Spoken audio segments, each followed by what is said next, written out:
BCom second year auditing. Today's topic is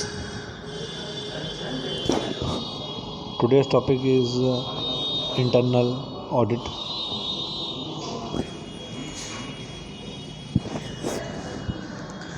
Internal audit or auditing is an independent, objective assurance and consulting activity designed to add value and improve an organization's operations. Internal audit जो होता है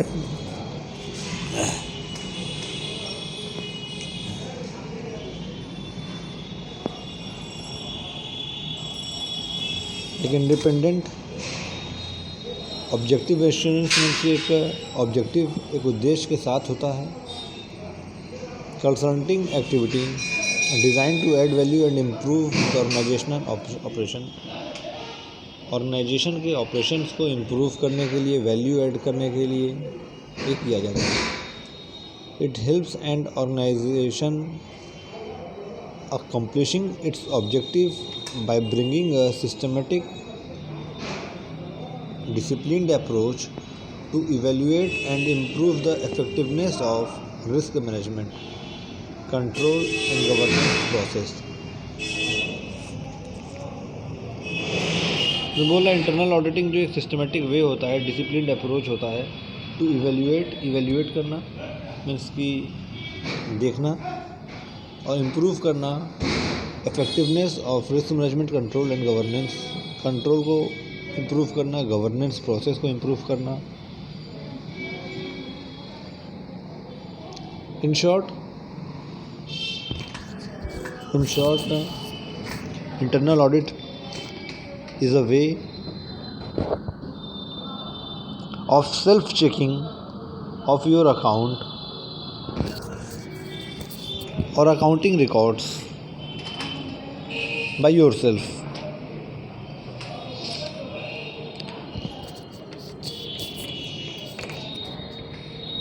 internal audit means होता है कि अपने accounts को, अपने record को खुद से चेक करना, खुद से देखना कि कोई इसमें गलती, कोई कमियां तो नहीं रह गई. उसको करते समय अगर कोई फ्रॉड या कोई एरर उसके अंदर रह गया है तो हम इंटरनल ऑडिट के थ्रू उसे खुद से ही चेक कर लें और सही कर लें, ताकि जब बाहर से कोई व्यक्ति हमारी ऑडिटिंग करने आए, हमारा जांच करने आए हमारे अकाउंट्स का, हमारे ऑर्गेनाइजेशन का, तो कोई भी गलतियां या कोई भी फ्रॉड ना पाए, या फिर कम से कम फ्रॉड या कम से कम गलतियां पाएँ, क्योंकि हमने उसे खुद से ही चेक करके डाला है. तो इसलिए देयर इज़ अ प्रोबेबिलिटी कि वो कम से कम गलतियाँ उसके अंदर मिले. 2-4 लाइन इसके अंदर लिख लीजिए इंटरनल ऑडिट से related.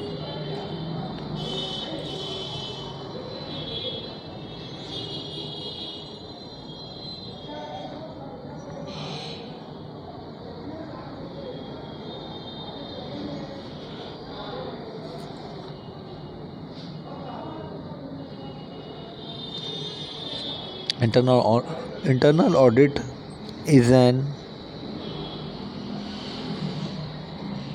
rechecking of accounts. Internal audit is an rechecking of accounts, records and activities of business undertaking. Internal audit is rechecking of accounts, records and activities of business undertaking, which is done by the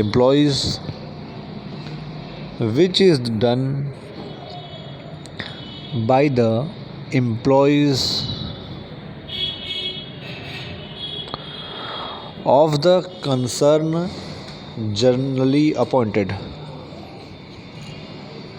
which is done by the employees of the concern generally appointed for this purpose.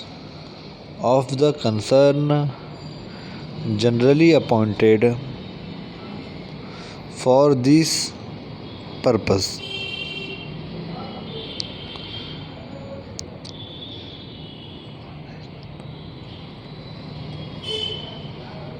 Full stop.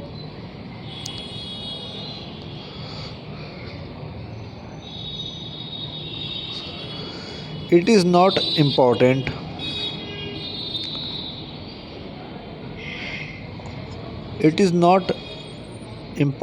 or necessary. It is not important or necessary for an internal auditor. It is not important or necessary for an internal auditor to have qualifications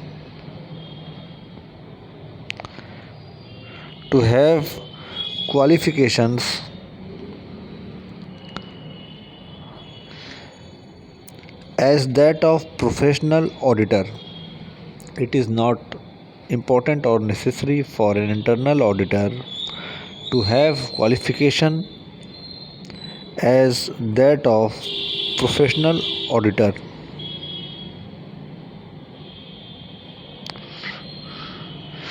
इसमें ये बोल रहा है कि internal audit जो होता है अपने अकाउंट को खुद से चेक करना होता है, जो कि हमारे एम्प्लॉयज़ ने काम किया है। तो हमारे किए हुए एम्प्लॉयज़ के द्वारा किए गए काम को ही किसी और एम्प्लॉयज़ के द्वारा चेक करवाना, ऑडिट कराना। और इंटरनल ऑडिटर जो कि हमारा होता है, हमारा कोई एम्प्लॉय होता है, ज़रूरी नहीं है कि वो ऑडिटिंग का वो स्पेशल सर्टिफिकेशन या वो डिग्री या सर्टिफिकेट रखा हो। हम वो काम किसी से भी करवा सकते हैं, जो भी हम पर्सन समझें कि वो ज़्यादा अच्छे से कर सकता है, उससे हम वो काम करवा सकते हैं। ज़रूरी नहीं है कि उसके लिए हमें एक प्रोफेशनल ही चाहे या पढ़ा लिखा या उसका एक्सपर्ट चाहे, क्योंकि ये इनफॉर्मल होता है, कोई लीगली बाउंडेशन नहीं है, ये अपने मन से हम करवाते हैं। तो ये अपने मन के किसी भी पर्सन से ये काम करवा सकते हैं इंटरनल ऑडिटिंग का। देयर आर सम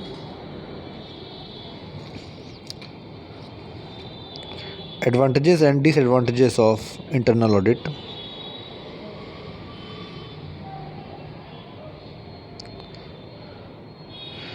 लिख लीजिए इसी में advantages and disadvantages of internal audit. There are some advantages as well as disadvantages of internal audit.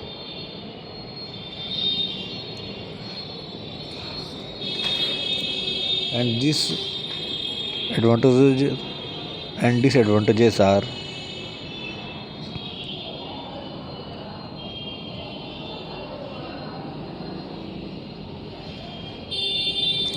आपके स्क्रीन पे दिख रहा है कि कुछ एडवांटेजेस एंड कुछ डिसएडवांटेजेस ऑफ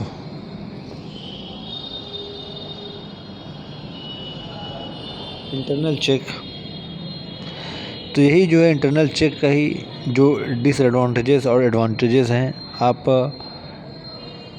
इंटरनल ऑडिट में भी यूज़ कर सकते हैं। क्योंकि इंटरनल ऑडिट से जो फ़ायदे होते हैं वही सब सेम फ़ायदे इंटरनल चेक से भी होते हैं, और जो डिसएडवांटेजेस इंटरनल चेक में होते हैं वही सब डिसएडवांटेजेस इंटरनल ऑडिट में भी होते हैं।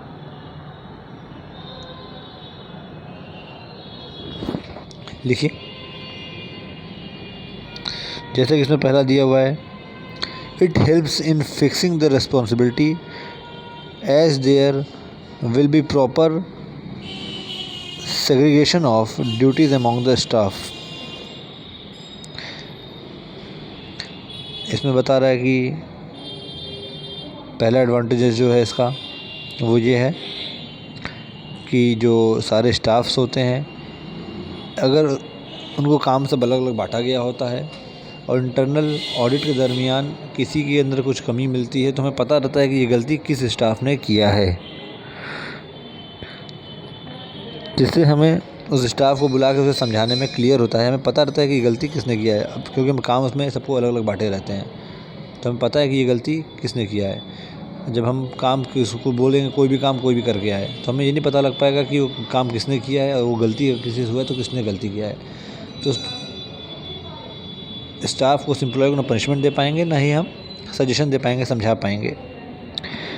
तो इससे क्या होता है कि हमें पता रहता है कि किस स्टाफ ने क्या गलती किया है और उसको हम समझा पाते हैं।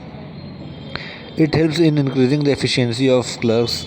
जब पता रहेगा क्लर्क्स को कि उनका किए हुए काम को इंटरनली ऑडिट किया जाएगा, तो उन्हें डर रहेगा कि हमारे काम को हमारा मालिक पकड़ सकता है, हमारी गलती को हमारा मालिक पकड़ सकता है, तो काम मन लगा के करेगा और अच्छे से करेगा, उसकी एफिशिएंसी इससे बढ़ेगी। It helps in preventing errors and fraud.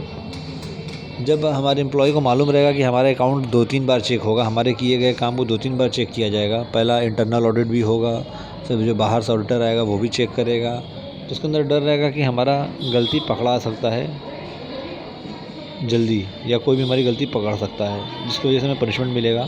तो इसलिए वो कोई भी फ्रॉड या गलती करने से डरेगा और ध्यान से अपना काम को पूरा करेगा और कोई चोरी नहीं करेगा। नेक्स्ट पॉइंट है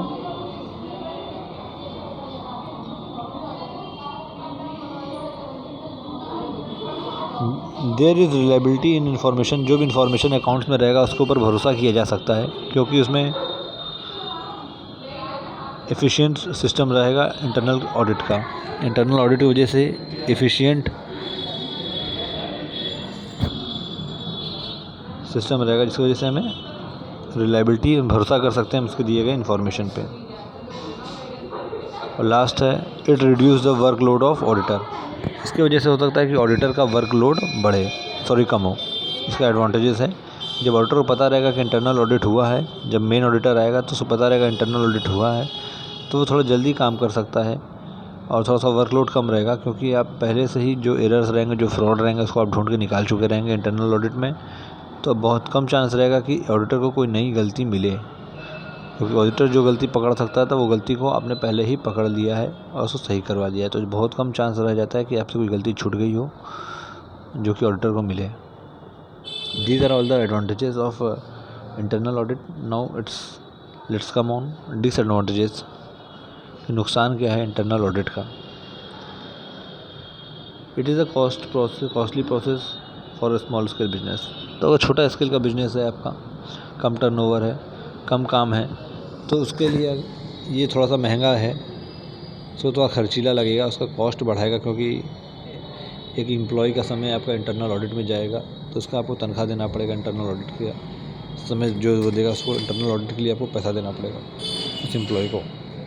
तो ये थोड़ा सा खर्चीला है, जिसकी वजह से आपका कॉस्ट बढ़ सकता है, थोड़ा सा आपको महंगा पड़ सकता है। If internal check system not properly organized, it may lead to disorder in the working of business। दूसरा बोल रहा है कि इंटरनल ऑडिट अगर ढंग से ना किया जाए तो ये बिजनेस के ऊपर भी इफ़ेक्ट डाल सकता है।